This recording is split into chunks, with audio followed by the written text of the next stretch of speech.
does it take? Felt like a little, I took me a break. Still in the middle, ain't take me a break. Found out what's like, it's still building my faith. Still fighting the demons, trying to get close to the king I needed. Did it myself, I like I'm Nicodemus. Thank God for the brothers, I need them.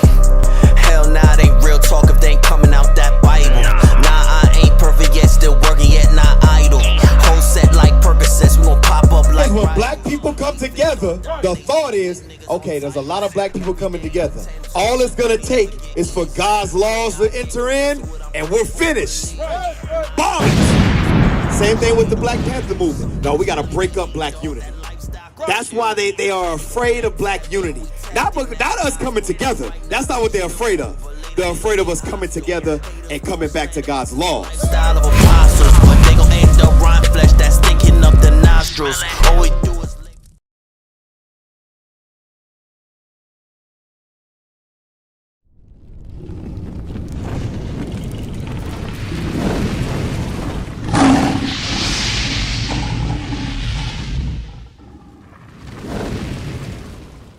and release us from Definitely. things that we've done. Yes. So we might prosper and Joshua be 1 and 8. success like the people that brought us from Right, so here. right. So there is going to be a time when Christ returns and he redeems us. But there's one thing that we have to be doing if we want him to redeem us, right? So matter of fact, drop that. But can we be redeemed right here on earth and prosper? Okay, Josh, I'm about to show you. Joshua chapter 1, verse 8. I'm about to show you that. Bring it out. Joshua chapter 1 and verse 8. This book of the law. So what I will say is that we won't be redeemed until Christ returns. But if we want to find any success in this captivity, right? Or if we want any type of leeway, right? This is what we have to do. Read that. This book of the law shall not depart out of thy mouth, but thou shalt meditate therein day and night. And that's what we haven't been doing. You see a lot of our people right now, look what they're doing. Today is the Sabbath, right? What are we supposed to do on the Sabbath? Keep the laws of the Sabbath. No buying, no selling, no cooking, things like that, right? Go ahead. That thou mayest observe to do according to all that is written We have to do everything that is written in this Bible. Come on. therein. For then thou shalt make thy way prosperous, and then shalt thou have good success. That's the only way that we're going to have any type of success is by keeping God's laws. Now, ultimately, prospering and being successful is getting out of this captivity. That's the ultimate success. That's the ultimate prosperity, right? But the only way we able to do what we're doing right now, being out here, teaching our people, growing the nation, getting our people to rise up is by God's words and keeping his commandments. So that's the only way that it's going to happen. So now, you believe you're an Israelite, right? Okay, so did you know there's certain laws, obviously, that we have to keep, right? So one of those things, like, for example, we can't buy or sell. Right? So give me Sirach chapter 11 verse 7 or 7:11. I always flip-flop it. I want to show you something real quick. Because even though we know these things, we don't know when we may leave. We don't know when we may pass. We don't know if we may draw our next breath, right? So there's something that the Most High has told us and to make sure that we get ourselves right. Read that. Sirach chapter 5 and verse 7. Make no tarrying to turn to the Lord. So the Bible says make no tarrying, meaning don't wait. Don't sit and wait, right? Read. The Lord, and put not off from day to day, for suddenly shall the wrath of the Lord come forth. Right, so we can't put off from day to day of keeping God's commandments because we don't know when the Most High may take us away, right? Come on. And in thy security thou shalt be destroyed, and perish in the day of vengeance. Right, so we got to understand that what? We got to start keeping God's commandments. We can't buy and sell. We can't do those things. Also, we can't remember there's a dress code as well. Well, that dress code was given to us by God, something that we have to uphold, right?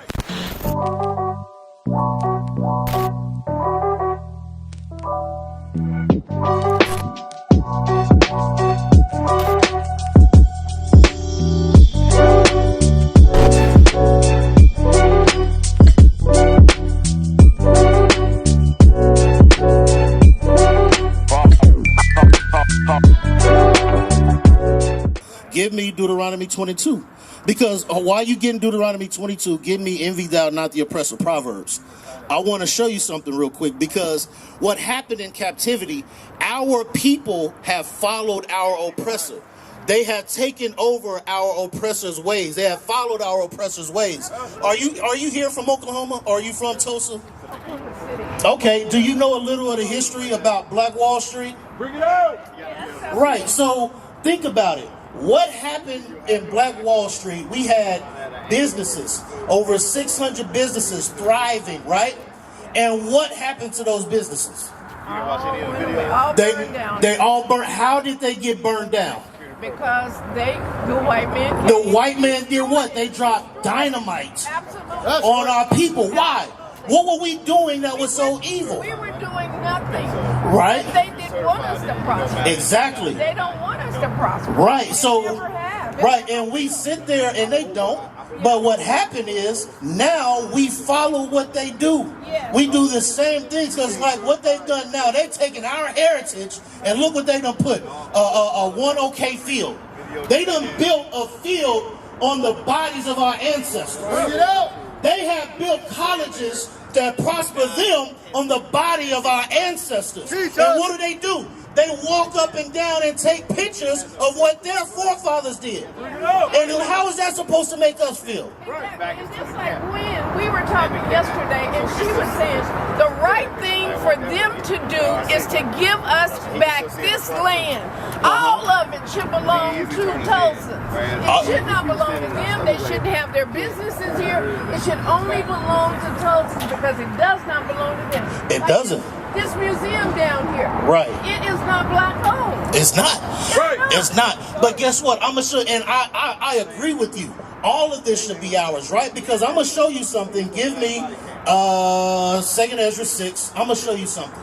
Because it's not theirs. They taken it by violence. They taken it by force. They have raped, robbed, slaughtered. This is history. We should not be ashamed to speak on our history, because guess what? 9/11, what do they say? Never forget. The so-called Jewish people, they always bring up what they do, or what happened, so-called happened to them, right? You have, say what, over 4 million Jewish people were killed in the so-called Holocaust, right? How many just so-called African Americans alone were killed in slavery? Over 300 million. Teach You us. had over 150-something million die in the Middle Passages. Then you also had over 80 million of so-called Native Americans slaughtered on this side of the world, right? So read this for me. 2nd Ezra, chapter 6, and verse 54. And after these, Adam also, whom thou madest Lord of all thy creatures, of him come we all, and the people also whom thou hast chosen. Because we're God's chosen people. God has chosen us above all people, right? But keep going. All this have I spoken before thee, O Lord, because thou madest the world for our sake. This is the point I wanted. God made the world for our sakes. We what now? Yes, I understand that we should own all of this, right? But guess what? God made the entire world for our sakes. The only reason that this world exists is because you and I are walking on it right now. But the only way that we can get that back is by keeping God's laws. Our people have gone so far away from keeping God's laws. Look how we act as a people. Think about Tulsa. Tulsa is one of the most violent cities in America. How many, I don't know if y'all watch it or not, but how many times have you seen Tulsa murders on First 48? A lot, right? So these are the things that have happened to our people. We don't love each other. We don't Leviticus. I know you holding that. Give me Leviticus 19. Respect each other. We don't. We don't respect our elders. Right. We're anxious to get them into homes. We don't want to take care of each other.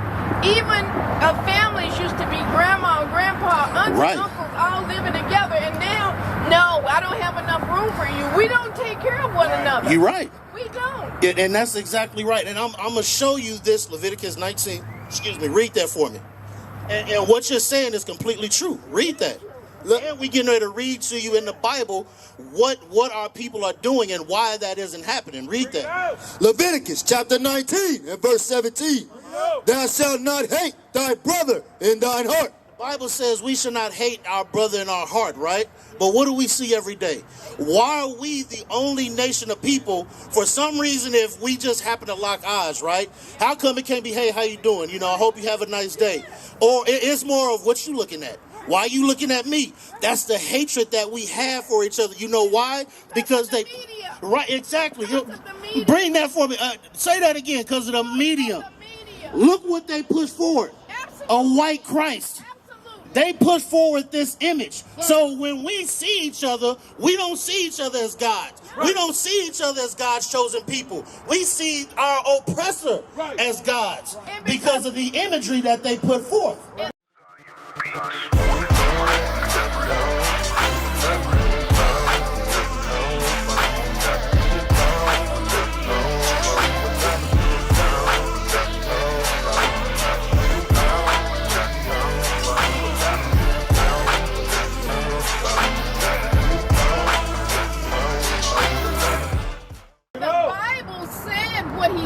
Like. Right. Said his hair is like wool. Right, let's get that. It's like wool. Right. Their hair is not like this man's hair is not like it's wool. Not. So why would they put that picture there?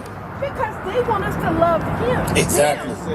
And disrespect ourselves. And right. They have won for the most part. Yes. They won. They have, but guess what? God said he was going to leave a remnant of his people. And now we were going to come back and keep God's laws, statutes, and commandments. Matter of fact, give me, I know I keep going back and forth, the whole Revelation, but we're going to get Ezekiel 37 about that great army rising up. God said those that keep his laws, statutes, and commandments, we were going to be that army that raised up in the midst of our oppressors. Those that don't care about what they say or what they may do. That we're going to continue to keep his laws and preach to keep his commandments despite whatever tribulation may come our way, right? Read that. Ezekiel chapter 37 and verse 10. So I prophesied as he commanded me, and the breath came into them, and they lived. Right. This breath, this Bible came into us, and we live. Because without this Bible, our people are dead. Our people are in a dead state. Look at how we live. We are a lawless people, right? Go ahead. And stood up upon their feet, an exceeding great army. Why? Because we keep God's laws. This is how we're able to stand up on our feet. This is why you see us in all over the world, in every state in America. Why? Because we're keeping God's laws. God's laws, God's line is going throughout this earth. And now it's time for our people to wake up. Now it's time for our people to see what we must do. And it's time for us to repent for the things that we've done. Right. Because we worshiped